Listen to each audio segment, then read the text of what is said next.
देखो, संग बहुत जरूरी है।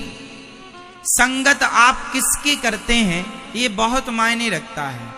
आदमी भला या बुरा नहीं होता, इंसान अच्छा या बुरा नहीं होता, संगति अच्छी या बुरी होती है। आप अच्छी संगति में हैं तो आप अच्छे हैं, आप बुरी संगति में हैं आप बुरे हैं। आपका कसूर नहीं है, आपकी संगति का, आप जिस माहौल में रहते हैं उस माहौल का कसूर है। इसलिए संगति अच्छी रखिए। माता कैकई मंथरा की संगति करती हैं तो कैकई की बुद्धि मंथरा ने बिगाड़ दी। दुर्योधन शकुनी की संगति करता है तो शकुनी ने दुर्योधन की बुद्धि बिगाड़ दी। और अर्जुन भगवान श्री कृष्ण की संगति करते हैं तो हारा युद्ध भी भगवान ने जिता दिया। वरना अर्जुन के बाणों में इतनी ताकत नहीं थी कि वो पितामह भीष्म को भेद सकें और गुरु द्रोणाचार्य जैसे महा पराक्रमियों का वो सामना कर सके। ये अर्जुन के वश का नहीं था, वो भगवान की कृपा थी। इसलिए मेरी मां, संगत से गुण आते हैं संगत से गुण जाएं, और लोहा जड़ा जहाज में पानी में उतराए। अपने बच्चों को संगत से जोड़ना, संगति से जोड़ना, अच्छी संगति से और बुरी संगति से दूर रखना। आप शराब पीते हैं? नहीं? आप पीते हो? कभी नहीं। शराब कौन लोग पीते हैं? भाई जन्म लेते ही जब हमने होश संभाला था तब हम लोग शराब पीने के आदी तो नहीं थे। हमारी लत तब नहीं लगी थी जब हम 5 साल के थे। हमारी शराब पीने की लत तब भी नहीं लगी जब हम 10 साल के थे। हमारी शराब पीने की लत मीन्स आदत तब भी नहीं लगी जब हम 20 साल के थे। लत तब लग गई जब हमें गलत संगति मिल गई, शराबियों की संगति। हम शराबी नहीं थे साहब, हमारी संगति ने हमें शराबी बना दिया। आपका दोष नहीं है, उस संगति का दोष है जिसने आपको शराबी बना दिया। इसलिए ऐसी संगत को त्याग दो जो आपको गलत रास्ते पर ले जाए। हम गांजा नहीं पीते, पर गांजा पीने वालों की संगति करने लग जाएं तो एक न एक दिन गांजा पीने का मन करने लग जाएगा। हम चरस अफीम नहीं खाते, पर इन लोगों की संगति करने लग जाएं तो ना खाने वाला भी उनके कारण धीरे धीरे स्वाद लेने लग जाएगा। तो गलती आपकी नहीं है, उस माहौल की है। वो माहौल जो है, इसलिए ऐसे कुसंग से हमें बचना चाहिए। और आज के युग में जो आदमी कुसंग से बच गया वही सबसे अधिक सफल व्यक्ति माना जाएगा। जो कुसंग में उलझ गया, ना वो घर का रहा ना वो घाट का रहा। तो अपने बच्चों को किससे बचाना है? केवल बच्चे नहीं, बेटियों को भी। आज जैसे आपकी सहेली है, फ्रेंड है, आपकी सखी है, वह आप बहुत अच्छी हो, पर आपकी सखी के 2-2, 3-3 बॉयफ्रेंड है, उसका 3-3 पुरुषों से चक्कर है, और तुम उसकी संगति करती हो तो 1-2 से तो तुम्हारा भी वो करवा ही देगी। बोलो हाँ या ना? भाई खुद के 3 है तो तुम्हारा वो 1-2 तो 1.5 तो करा ही देगी, एक पूरा एक आधा। क्यों? सही है। तो संगत से गुण आते हैं संगत से गुण जाएं, लोहा जड़ा जहाज में पानी में उतराए। इसलिए मेरी मां, बच्चों को किससे बचाना है? बेटी को किससे बचाना है? अपने आप को किससे बचाना है? कुसंग की हवा ना लग जाए।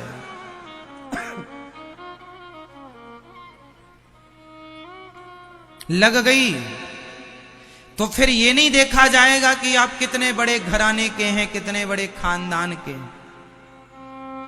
कुसंग माता कैकई राम जी की माता है, भरत जी की माता है।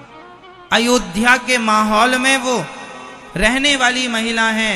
जब कैकई मां जैसी मां का विवेक और बुद्धि मंथरा ने बिगाड़ दी, तो फिर आप में से कौन सुरक्षित है?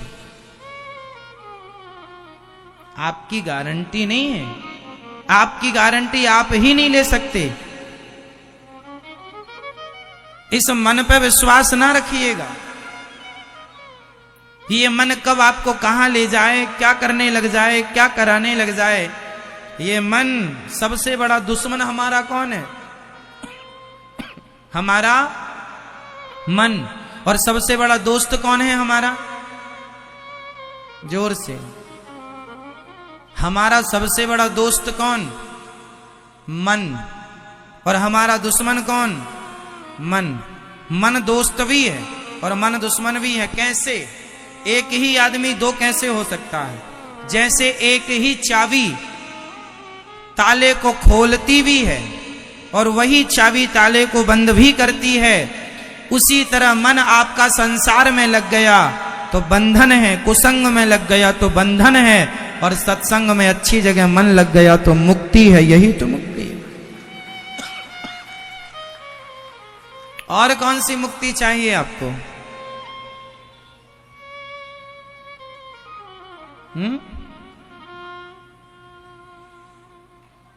लोहे का एक टुकड़ा पानी में डूब जाता है, पर वही लोहा जब नाव से जुड़ जाता है तो वही लोहा नाव से जुड़कर वह पार लगाने वाला हो जाता है। ये मन वो लोहा है, संसार में लगेगा तो आपको डुबा देगा, और भगवान सत्संग की नैया से जुड़ जाएगा, नौका से जुड़ जाएगा, ये मन पार लगा देगा। इसलिए मन से बड़ा ना दोस्त है और ना दुश्मन है। इसका मतलब ये है कि आप ऐसे हैं कि आपका मन वैसे बहुत परेशान करता है, लेकिन आप अपने मन के पक्षधर बन गए हैं, मन की बुराई नहीं करना चाहते। गलत है तो भी उसके पक्षधर हैं। अरे गलत है मन तो कहो कि हाँ हमारा मन हमें बड़ा परेशान करता है। कैसे कंट्रोल होगा? एक तो गलत है तुम्हारा मन और उसका पक्षधर बन गए। मन सबका ही परेशान करता है। आप में से एक आदमी ऐसा नहीं है जिसका मन वश में हो। सबका मन परेशान करता है, सबको।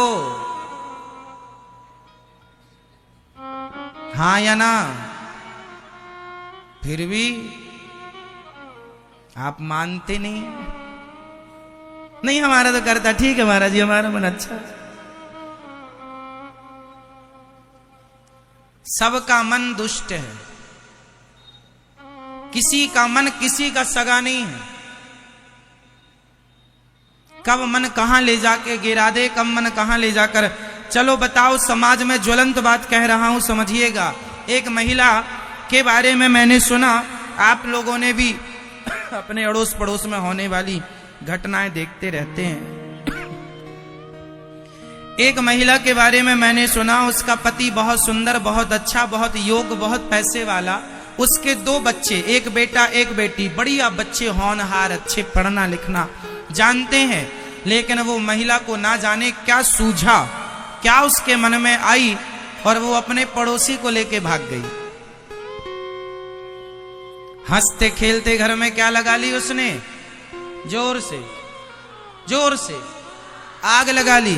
अब मुझे आप केवल ये बताओ कि उसने अपने हंसते खेलते घर में आग लगाई, किसके कारण लगाई? जोर से और जोर से। उसके घर में किसी चीज की कमी नहीं थी। पति अच्छा था, प्यार करने वाला पति था, बच्चे अच्छे थे, अच्छी खासी कमाई थी, सब बढ़िया चल रहा था। मन कहां लग गया? कहावत कहते ना, दिल लगा गदही से। तो परी किस काम की?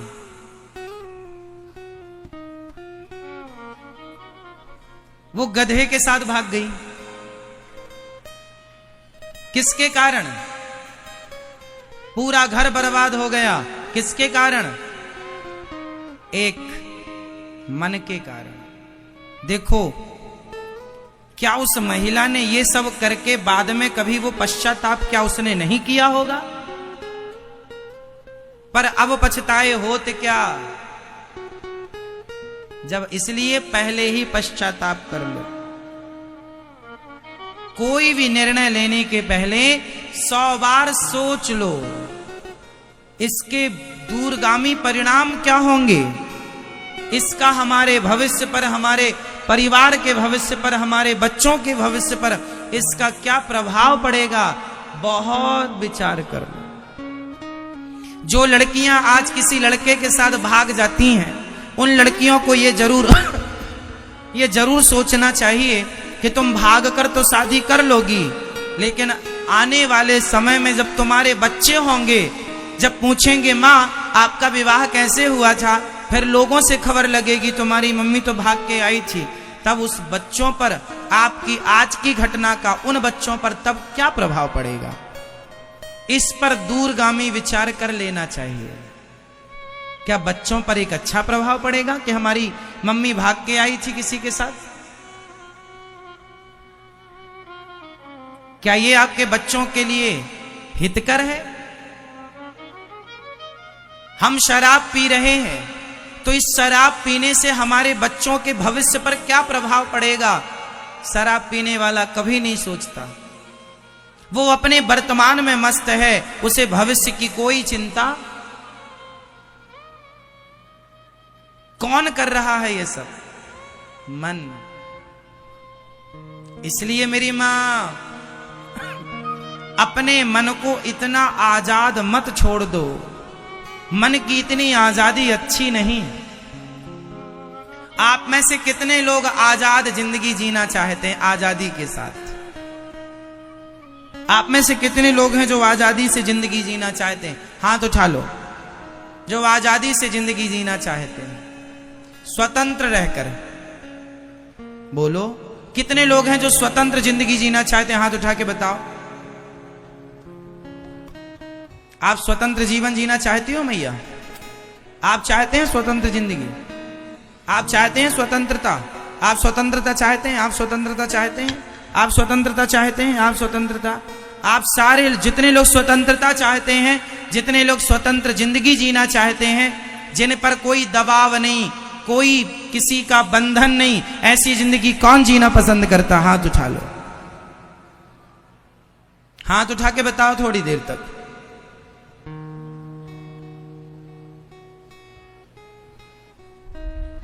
आप सबका डिसीजन गलत है।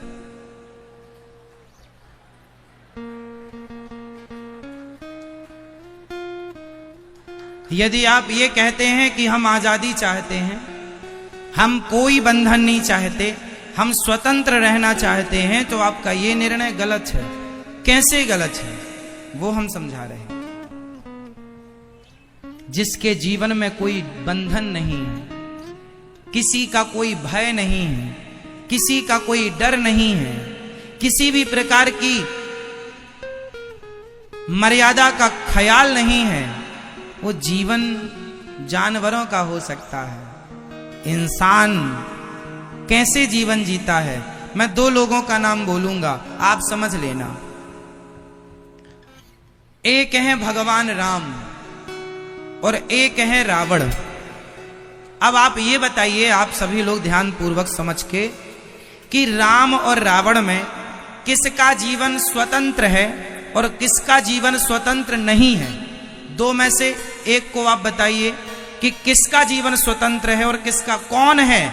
राम और रावण में कौन स्वतंत्र है और कौन परतंत्र है? स्वतंत्र कौन है इन दोनों में? राम में और रावण में स्वतंत्र कौन है? जोर से। रावण क्या है? रावण क्या है? जोर से। रावण स्वतंत्र है। ये उत्तर सही है आपका। 10 करोड़ रुपए जीत गया। करोड़ों का ज्ञान है ये। रावण क्या था? स्वतंत्र। स्वतंत्र था, इसलिए किसी की भी स्त्री उठाकर ले आता था। क्या राम कोई अधिकार था कि तुम किसी की भी स्त्री उठाकर ले आओ? राम स्वतंत्र नहीं थे, राम एक सामाजिक व्यक्ति थे और समाज की मर्यादाओं में बंधा रहना ही एक अच्छे मनुष्य की पहचान होती है, एक मर्यादा होती है। हम मर्यादा की बेड़ियों में बंधे हैं। हम कैसे? अरे उठाने की तो छोड़ दो, मेरे राम के सामने सूर्पनखा आई थी तो देखा भी नहीं था, उठाने की तो छोड़ो। मर्यादाएं होती हैं, हम मर्यादाओं के बंधन में बंधे हैं। जो स्त्री, जो पुरुष मर्यादाओं में रहेगा वो सुखी रहेगा, जो मर्यादा में रहेगा वो राम होगा, जो मर्यादाओं में नहीं रहेगा वही रावण होगा। जो आज समाज में एक आवाज उठती है, अरे हमें स्वतंत्र चाहिए जीवन, हमें कोई किसी का इंटरफियर नहीं चाहिए। ना जी, मर्यादा तुम्हें चाहिए, मर्यादा के बिना तुम्हारा जीवन ठीक नहीं है। आज हमारे देश में जिस स्त्री के ऊपर, अच्छा चलो ये तो पुरुषों की बात हो गई, बताओ स्त्रियों में भी बंधन होना चाहिए या नहीं? हाँ या ना? अब मैं दो स्त्रियों के नाम लूंगा, एक है माता सीता और दूसरी है सूर्पनखा। अब बताओ इन दोनों में कौन स्त्री ऐसी है जिनके ऊपर किसी का कोई बंधन नहीं है? कौन? सूर्पनखा के ऊपर किसी का कोई दबाव, कोई मर्यादा, कोई बंधन, कोई डर, कोई भय नहीं है। जब नारी के ऊपर कोई डर, कोई भय, कोई मर्यादा, कोई बंधन नहीं होता तब वह नारी सूर्पनखा हो जाती है, और जब उसके ऊपर कोई बंधन, कोई मर्यादा होती है तो वह नारी सीता हो जाती है। इसलिए साहब ये ना कहो कि हम स्वतंत्र हैं, हम मर्यादा की बेड़ियों में बंधे हुए हैं। रावण जो काम कर सकता है वो काम राम नहीं कर सकते। सूर्पनखा जो काम कर सकती है वो काम माता सीता, मर्यादा होती है ना।